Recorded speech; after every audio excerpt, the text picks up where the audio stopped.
So I want to teach us. How do you get these things happening? Somebody was complaining, he said, how can you tell me? He said, out!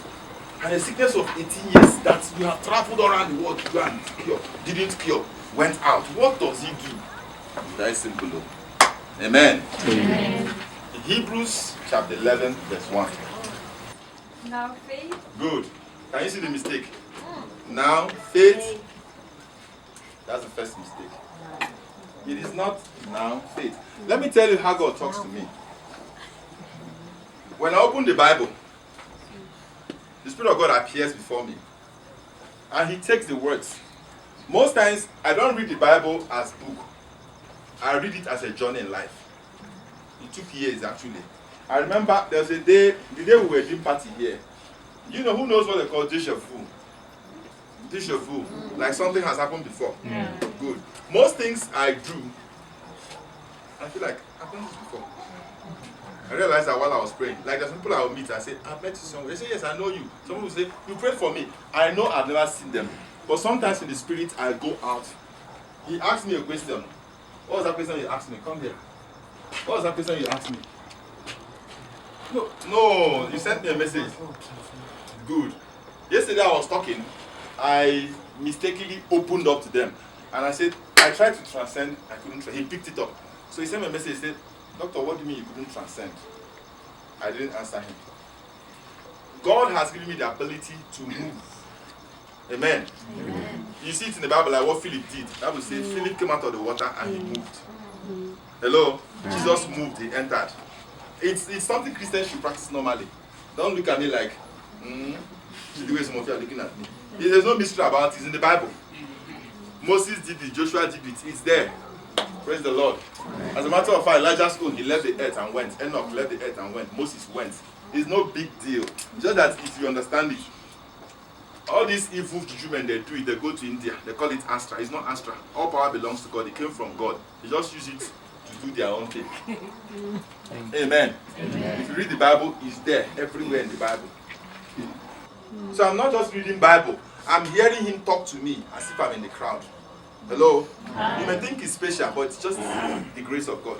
There are so many times I find myself in a meeting with ministers of the gospel. I once told you, I got to a meeting, they say, who brings this more? Pastor Chris came out and said, he's my son. Pastor Chris moved me in Christ was teaching. I had that experience a lot. So when I read the scriptures, he tells me what he had in mind.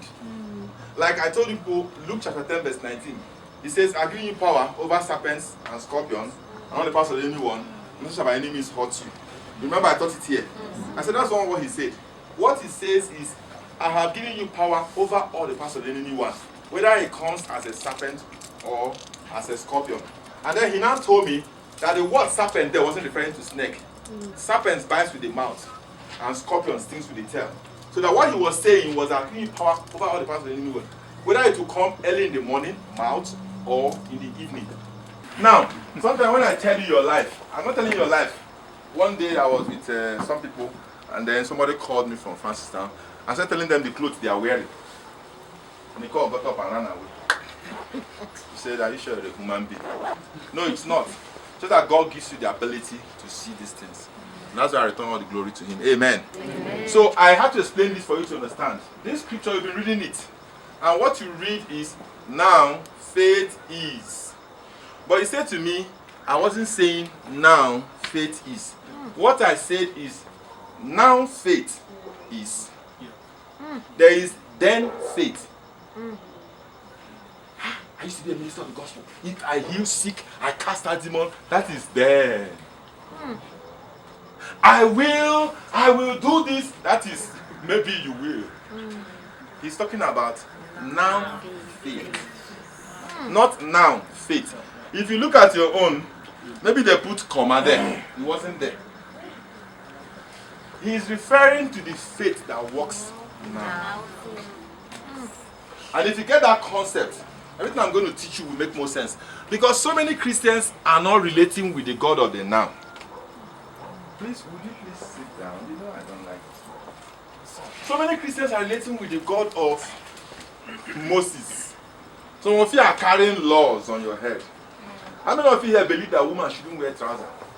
Okay, in this country they don't believe. In my country they do. The day I went to go and preach in one church, and the sister who went with me was wearing trousers, they told me, man of God, that she should not enter church with trousers because it's a sin to wear trousers. I asked them where they quoted, is it Deuteronomy or somewhere? They say a man should not wear what belongs to woman. I say in Scotland, men wear skirts. In Scotland. So how do you explain it? If trouser is for men, then every man in Scotland will go to hell because men wear skirts in Scotland. Hello?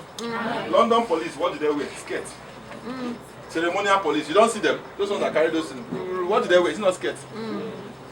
So they all go to hell. And I say, come to think of it, he wasn't even talking about men's clothes styling, he was talking about a clothes a man had worn.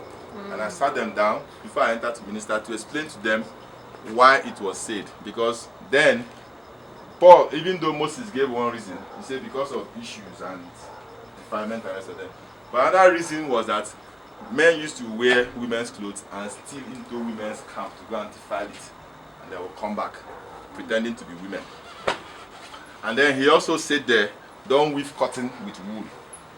I said, do you know why he said so? He said no. I said, but the clothes you're wearing says 10% polyester, 50% wool, so you're also going to hell. And he said, don't do miscropping, but you're doing miscropping, so you go to hell. Now, people carry things that don't concern them and put on their head. That is not now faith. Hello? Hi. Now faith.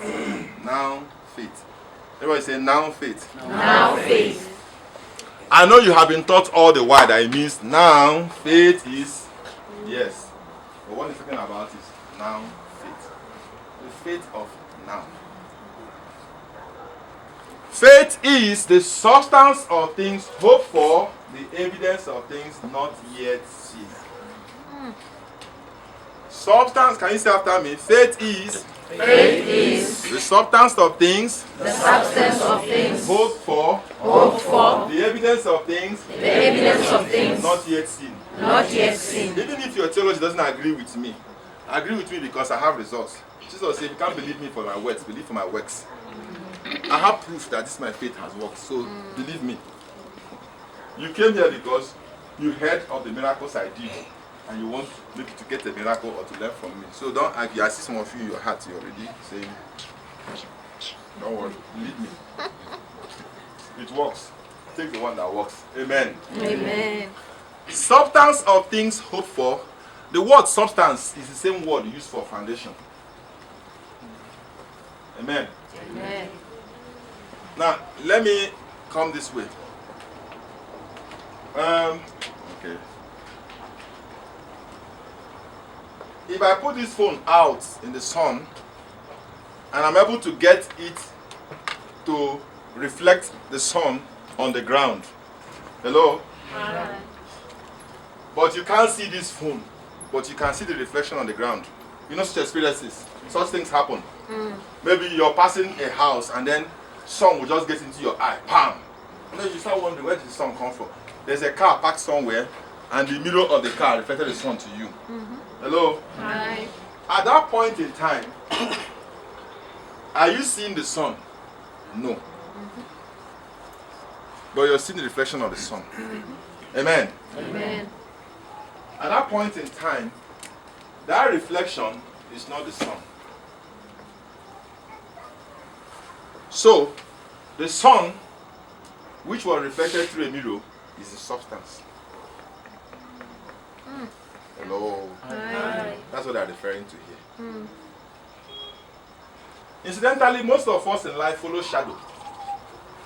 But God is saying that the real substance of life is faith. When I come to people and I lay hands on them, I realize that people think that healing is when you do like this. Boo, you now fall. Or you do. When we were kids, we used to do all this movie. You know, through this movie. You say, if I shoot you 3 times, you fall. If you shoot me 2 times, I do like this. If I shoot you once, you just jump.